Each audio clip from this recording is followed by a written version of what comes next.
Hey, what's going on, guys? What's happening? YouTube. You guys have tuned into Rules for Rebels, and in today's video, we're going to be talking about an all-new YouTube search analytics tool. This tool is completely free. It just recently rolled out, and it's available to you, again, completely free through the back end of your YouTube dashboard. You're simply going to go to Analytics. You're going to start an overview. You're going to come over here to Research, and we'll show you guys how to use this tool. But basically what this is, if you've ever used a tool like Terapeak to search for eBay analytic data, if you've ever used a tool like Jungle Scout to search for Amazon analytic data, or if you've ever used SEO tools like Moz, Ahrefs, SEMrush, these are all tools that can be used to kind of see how these search algorithms work, what terms, what phrases people are searching for, and to give yourself an edge over your competitors. Now, before we get into this video, I wanted to talk a little bit about YouTube and search algorithms and analytics. And this video is going to be important to you even if you are not a YouTuber. I'm sure some people out there are like, I don't really make YouTube videos. I'm not really a content creator. Is this really valuable to me? Well, here's something just to give you some insight into why every company needs to create content, why every company should be making YouTube videos, why everybody with a product should be making YouTube videos about that product. So right now there's a Google search algorithm update going on. Some people are wondering whether it's a core update, which is like the big update that Google does every year, every couple years. Normally they announce it, so a lot of people think this one isn't. But I was reading comments from a lot of, web developers, SEOs, etc. And one thing people were complaining about, SEO used to be a game where the person with the best content, the most relevant content, the content that was the best fit, wound up getting the edge and being on page one and getting traffic. Google has done a lot of things in recent years that has kind of hurt small businesses, SEOs, and people who create content. So if we search for an eco-friendly lawnmower, like we're a customer, let's assume somebody out there is a company or a retailer who sells eco-friendly lawnmowers. So what do we have up here at the top? In the past, what it would have been is like one or two sponsored text ads. What we have now is these Google shopping ads. Some of these are free. You can sign up to have your products listed for free, but in a competitive area, which is most areas, you're not going to get up here for free. So basically, if you want to be prominent, you're going to have to pay Google. So, no longer can you organically rank. You got to pay Google. Now, we have one result here. We have, kind of a rich text or featured snippets, whatever you want to call it here. We got two websites. So, at this point, paid ads, organic result, organic result, organic result. So we have three organic results. But what comes after that? We have three YouTube videos. So the best eco-friendly real lawnmower, Fisker's Momentum, the eco-friendly push lawnmower, environmentally friendly lawnmower. Let's see, we're at 3, 4, 5. You're not going to be able to compete with This Old House or consumer results. So those in a way aren't relevant. We have some local results. And then we have, we're at 5, 6, 7, 8, 9. So there's 9 basically front page search results.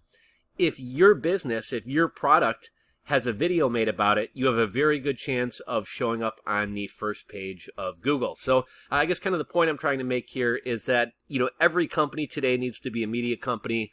If you look at a company like Red Bull, I think Red Bull is one of the best examples of every company needs to be a media company. I think very few people drink Red Bull energy drinks anymore, right? Most people have moved on to, Monster or, Rockstar, some of these other energy drinks. But Red Bull is still relevant because, they have the X Games and all these extreme sports and cliff diving videos and these extreme parachute guys who go down the sides of mountains. Their feet are dangling like inches above rocks. They're almost smashing into cliff faces. And it's an example of every company being a media company. If you have a product and you want to get some organic traction, you almost have to be creating content. You almost have to be making YouTube videos, or you need to enlist other people to make YouTube videos for you if it's not something that you can do yourself. So here's this tool. So here's what we can do with this tool. We can do one of two things. We can search across all of YouTube and find content ideas across all of YouTube. And one especially cool thing about this tool, there's a, let's say we search for paddle boards under $500 or something. Let's just say we search for paddle boards.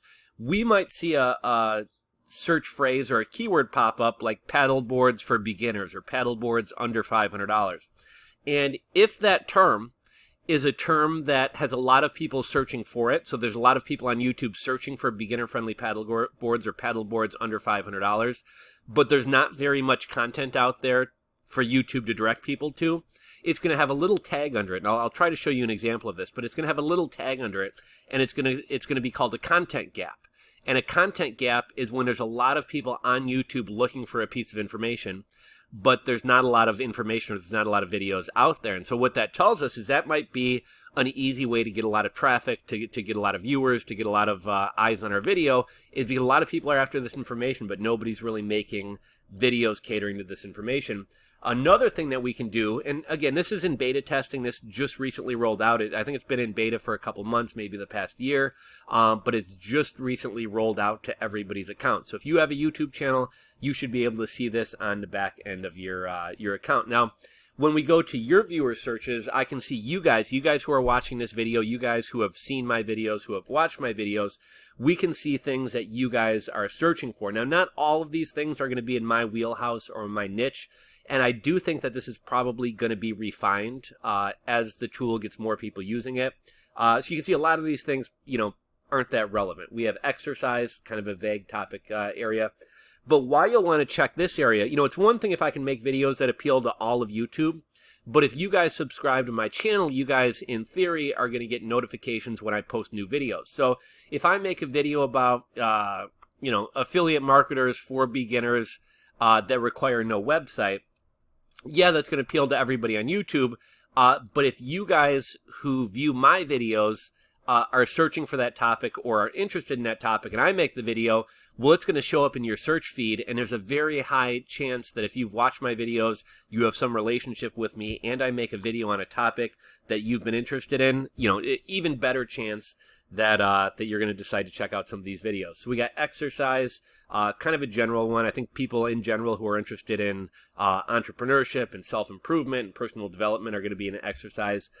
Taurus, I'm not sure if this is like the gun or the symbol. That's weird. I don't know why that one would be. Poco, X4 Pro 5G, Shiba Inu, that one makes sense. How to get free Robux, Easter, German Shepherd, Ethereum. Let's see. Some of these are kind of weird. Golden Retriever, blog, featured, electric scooter, housing market. Obviously, like people who make videos about entrepreneurship and the economy and investing often touch on housing.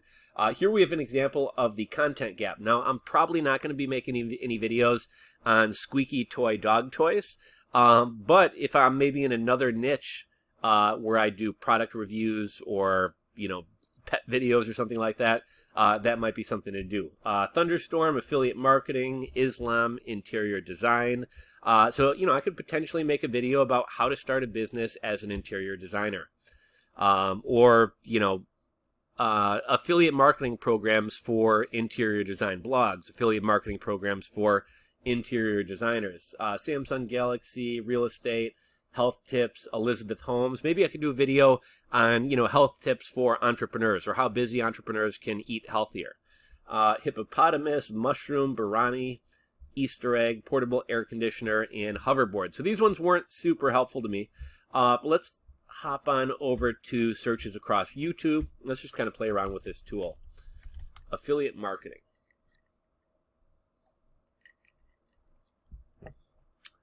So we got affiliate marketing for beginners, affiliate marketing Kia High. I'm guessing that's either an affiliate marketing program or some YouTube influencer who talks about affiliate marketing.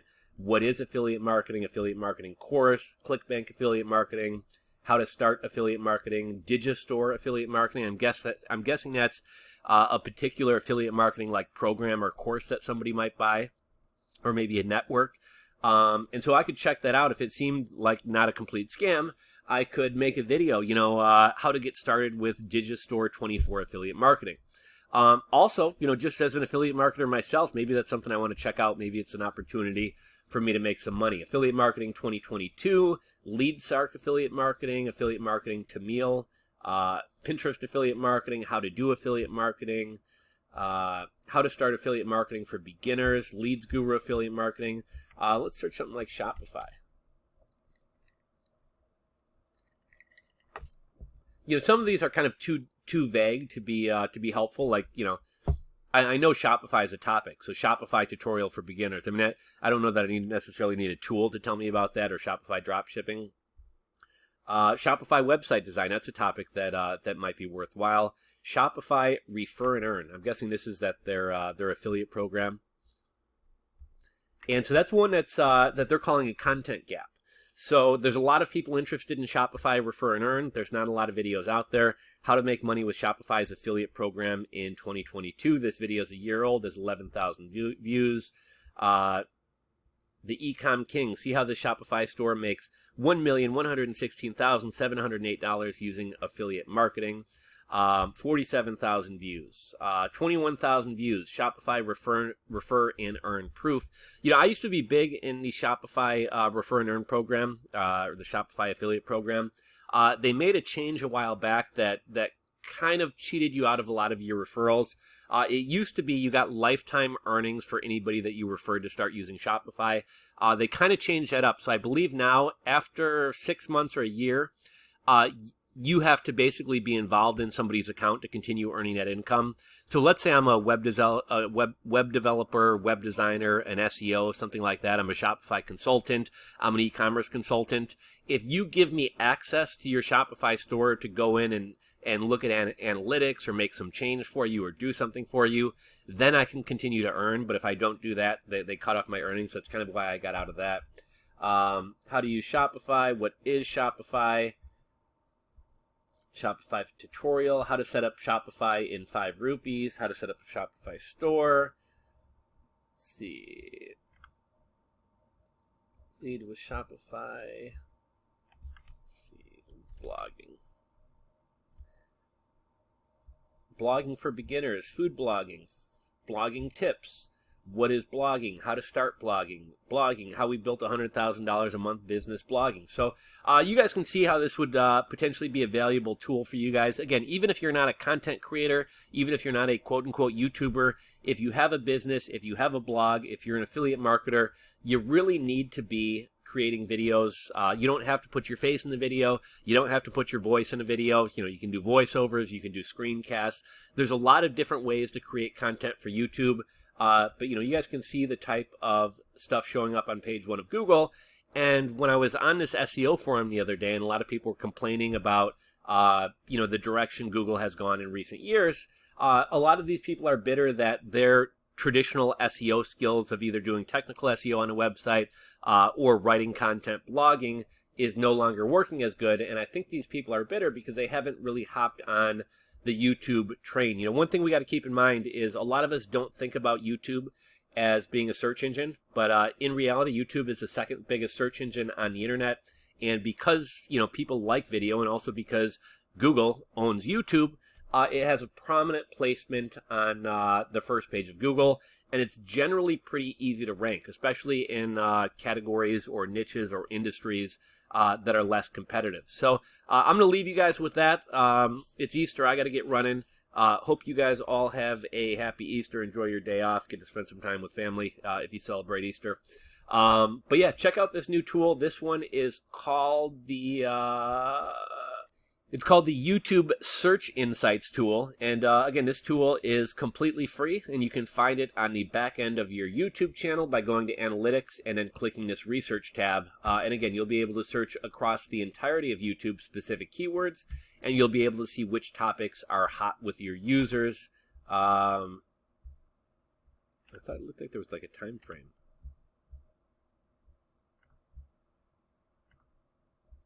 Maybe it's auto set for 3 months. Anyhow, that's a video, guys. I'm going to let you guys go. If you enjoyed the video, give it a thumbs up. If you're not subscribed to the channel, click that subscribe button below. As always, thank you for watching, and we'll catch you on the next video.